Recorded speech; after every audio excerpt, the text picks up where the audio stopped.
Voilà, d'une équipe à une autre, cette fois-ci, on va parler de l'ASV Club de Kinshasa. Parlons un peu du contrat entre l'entreprise turque Milvest, paraphé depuis janvier 2024. Alors, la régie peut nous balancer cet article de Jeune Afrique qui a interrogé M. Miller, le patron de cette entreprise turque. Je vais essayer de lire. Jeu de passion dans la vie, réaliser des choses et le football. Voilà. Le Vita Club est le plus grand club du pays. Il compte 25 à 30 millions de supporters. Malgré ce potentiel, il était en faillite avec des millions de dollars de dettes. Les joueurs n'étaient plus payés. Le fait ne revenait plus au match. Les jours de mon arrivée, je voulais qu'il soit un club avec zéro dette. J'ai effacé son ardoise. J'ai failli venir de France, d'Italie et de Turquie, une équipe de managers professionnels. Dès cette année, on est sorti champion du Congo. On a acheté 15 joueurs qui viennent d'Europe ou d'autres pays d'Afrique. Notre objectif est de remporter la Coupe de la Confédération africaine. Alors, parmi toutes ces choses dites par M. Miller, qui est le patron de cette entreprise turque, il y a quelque chose qui s'est déjà réalisé? Rien. On mérite d'abord connaître le contenu du contrat. Et ça va. Oui. Vous savez, moi j'ai mis du temps pour parler de ces choses. Je ne voulais pas en parler parce que je voulais vraiment prendre du temps et comprendre ce qui allait se passer réellement. Mais au fil du temps, aujourd'hui, je peux vous dire sans embâche que cette histoire avec les Turcs frise, je vais dire, comment on appelle ça, frise, je vais dire l'arnaque. À ces jours, il y a Kamadou Diaby et les Turcs qui connaissent la nature du contrat. Qu'est-ce qui a été dit? Parce que cela n'a jamais été révélé. Encore que les conseils suprêmes de Club, ça je vous dis, vous pouvez voir, je mets ces conseils suprêmes au devant de la scène. Ils n'ont même pas une copie de la contrat qui lie Club aux Turcs. Quand vous essayez de demander à tous ces Mpaka de Club, ils vous diront une seule chose. Ils vous diront, ah, mon Mope, Ayaki, vous pouvez aller voir André Kimbuta, vous pouvez aller voir Denis Kambaï, vous pouvez aller voir toutes ces personnes. Ils vous diront, ils n'ont pas une seule copie qui lie Club au Turc. Mais maintenant que le président, lors de cette interview sur Jeune Afrique, il a parlé, je parle là du Turc qui est aussi le potentiel actionnaire à Trabzonspor en Turquie. Lorsqu'il parle, je voulais faire d'un club avec zéro dette. C'est bien beau. Oui. Mais est-ce qu'à ce jour on peut dire que Club c'est un club avec zéro dette? C'est faux, parce qu'on sait tous que les départs des Raouchoum, des Paulin Tokala, ils ont tous pris les chemins de la CAF. Pourquoi? Parce qu'ils estiment qu'ils n'avaient pas été payés comme il fallait. Mais comment expliquer que les Turcs sont là, mais la situation d'un paiement perdure? Peut-être que ce qui est bien avec Club, ils ont une façon à eux propres de gérer ce qui se passe à l'interne. Mais ce qui se passe à l'interne, moi je peux vous dire, ce n'est pas bon. Parlons des recrutements. Le recrutement ici, 15 joueurs. Attendez, Sarah. Le recrutement que Club avait fait.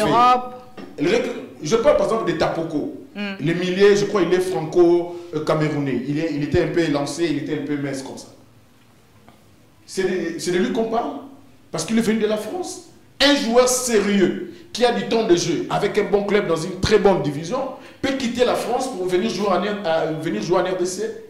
Comme ça seulement, je ne pense pas. Il y a des choses à dire sur ce club. La gestion d'Amadou Diaby, moi personnellement, depuis un temps, je ne suis plus d'accord. On va revenir sur la Qu'est-ce que ces voyages apportent avec Club? Moi je l'ai dit, les gens m'ont critiqué. Je l'ai redit aujourd'hui. Qu'est-ce que le voyage d'Amadou Diaby apporte avec Club?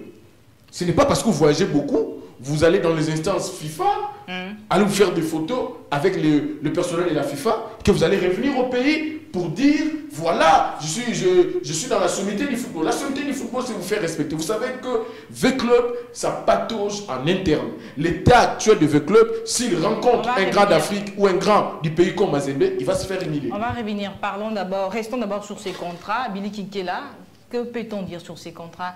Non, mais comment dire un mot, Sarah? On n'est pas devin pour imaginer un contrat qui n'a jamais été rendu public. Tout ce que l'on sait, que ce sont des bribes d'informations que nous avons récoltées par-ci, par-là. Lorsque, par exemple, on veut, on affiche comme objectif de construire un centre de formation pour VetClub, construire un stade pour VetClub, faire de VetClub le plus grand club d'Afrique. Je me dis, waouh, que c'est XXL comme projet. Jusque-là, rien n'a été réalisé. Mais regardez, Sarah, VetClub, lorsqu'il lance ce projet le 24 janvier 2024, oui, en promettant monts et merveilles aux supporters de VetClub, et le projet commence par un entraîneur qui venait à peine de lancer sa carrière. Je me dis, il y a un sérieux problème. Le projet commence par 92% de joueurs, après avoir remercié tous les joueurs, avec laissé par Bessine Kazani, 92% de joueurs expatriés. Hormis Kevin Parsemin, qui est venu de France et s'est imposé dans DSMP, en devenant l'un des meilleurs avant-centres de tout le temps. Je n'ai pas dit le meilleur avant-centre de tout le temps, l'un des meilleurs. Mais aucun joueur sérieux ne quitterait la France venir jouer en RDC quand vous avez comme ça au moins une dizaine de joueurs qui viennent de France et chercher à se relancer dans le club. Il y a un problème. Et la conséquence, c'est qu'aujourd'hui, il n'en reste que 3 qui sont restés. Mais moi, je voudrais aller un peu au-delà de ça. C'est qu'il faut dire d'emblée que c'est un projet, comme la thématique le dit, c'était de la poudre des perlimpinpins. C'était vendre un projet chimérique, vendre du vent aux supporters. Et les résultats, aujourd'hui, ça fait 3 mois que le joueur de Derrick Motema Pembe ne sont pas payés. 3 mois, c'est VetClub. Et 1000 vestes de VetClub, voilà. Et 1000 vestes aujourd'hui, là, Thuram, comment il s'appelle? Thuram Midon ou quoi? Midon Thuram. Midon Thuram. Aujourd'hui, il ne reste plus qu'à officialiser. Ils sont déjà partis, les Turcs, ils sont déjà partis. Et la conséquence est là. Mais moi, je voudrais réfléchir autrement, ça. Oui, vas-y. Rapidement, parce que le temps vous chasse. Il faudra réfléchir sur, on va dire, des conditions, une politique économique qui fait que les annonceurs, les sponsors qui viennent dans le sport gagnent un retour. Parce que 1000 vestes n'est pas un bienfaiteur. Il vient, il met son argent sans que, voilà, il y ait la contrepartie. C'est le seul pays au monde où un club joue une compétition aussi importante que la Ligue des Champions, la Coupe de la Confédération, ne porte même pas, même une entreprise qui fabrique le jus. C'est inconcevable. Tous ces problèmes-là ont été traités lors des états généraux de sport à Moué-la-Loge. Mais malheureusement, on tarde encore à appliquer, à promulguer et à appliquer cela. Qu'est-ce qui fait qu'aujourd'hui 1000 vestes ne puissent plus mettre ces moyens? C'est la grande question qu'on va se poser. Parce que le sponsor, je le rappelle, n'est pas un bienfaiteur. Lorsqu'il vient investir dans le sport, en retour, qu'est-ce qu'il gagne?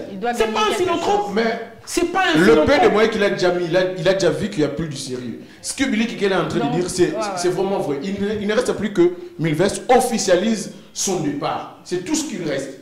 Parce qu'aujourd'hui, l'on peut dire que 1000 vestes sont mécontents de la gestion du président Amadou Diaby. Déjà qu'il y a il y a un fossé entre Amadou Diaby et le comité suprême du VetClub. Vous avez vu des choses qui se sont passées quand VetClub jouait Stellenbosch. Vous avez vu le guéguerre en termes d'esprit qui existait entre le membre du conseil suprême et les membres de la coordination dirigée par Amadou Diaby. On ne dirige pas par défi, on ne dirige pas par orgueil. On dirige surtout quand vous arrivez dans un club comme VetClub, Derrick Motema Pembe, qui a un autre patrimoine.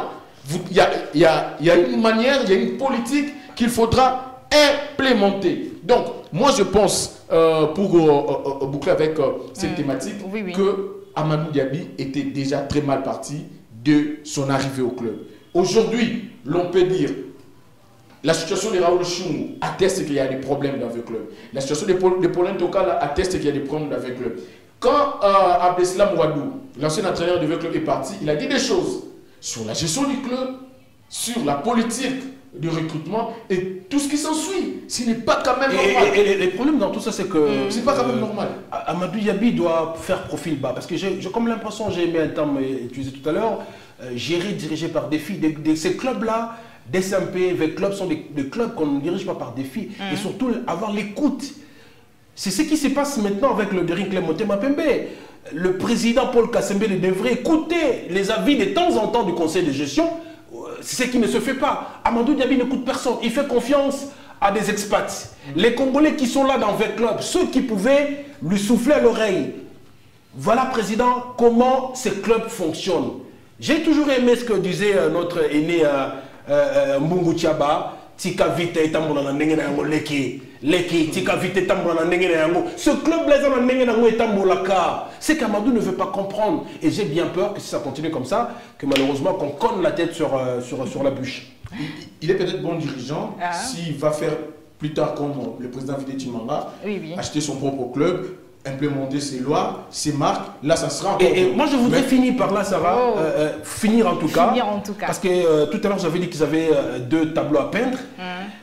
De l'autre côté, je le dis en 30 secondes, les supporters de nos clubs, surtout les clubs légendaires, SMP, V-Club, doivent comprendre qu'attendre qu'un président, dans les contextes économiques actuels, dans Moutaya, le Nisimbong, on est à poche, demain vous allez réclamer son départ, il va hésiter. Parce que quand même je regarde le Derinkle Motema Pembe aujourd'hui, j'ai envie qu'on fasse une capture. J'ai l'impression que Paul Kasembele a des moyens, mais il hésite à le mettre. Mais pourquoi? C'est parce que demain vous allez réclamer son départ. Il subira les mêmes sorts que les autres. Il va subir le même sort que les autres. Parce que quand je regarde V-Club, je regarde le Derinkle Motema Pembe. Voilà pourquoi j'ai la solution pour moi, Sarah. C'est que les supporters de ces clubs légendaires devaient s'organiser. Parce qu'aujourd'hui, vous n'allez pas me dire que le Real Madrid est dirigé avec l'argent de Pérez, même s'il est milliardaire. Ce sont les sociaux qui mettent de l'argent, mais impulser une bonne, comment je veux dire, un bon management qui attirerait les sponsors, qui va attirer des partenaires. C'est ce que malheureusement, nos dirigeants, surtout ceux de clubs légendaires, ne savent pas faire. Et par conséquent, les clubs doivent dépendre d'eux. Ça a aujourd'hui payé un joueur. Moi, on m'a dit que faire déplacer une équipe, je parlais dernièrement avec le président Jeannot Binan de Kouya. Faire déplacer une équipe juste en province, c'est pas moins de 15 000 $. Pas moins de 15 000 $. Sarah, tu as quoi là qui te rapporte pour jeter de l'argent comme ça? Tu ne sais pas quand est-ce que tu vas transférer un joueur. Tu ne sais pas quand est-ce que tu vas gagner. Il faut du respect pour ce genre-là. D'où, pour le club, si on peut comprendre pour les clubs comme Kouya, Blessing et les autres, mais pour les clubs légendaires qui regorgent des millions de supporters, on doit mettre en place des structures pouvant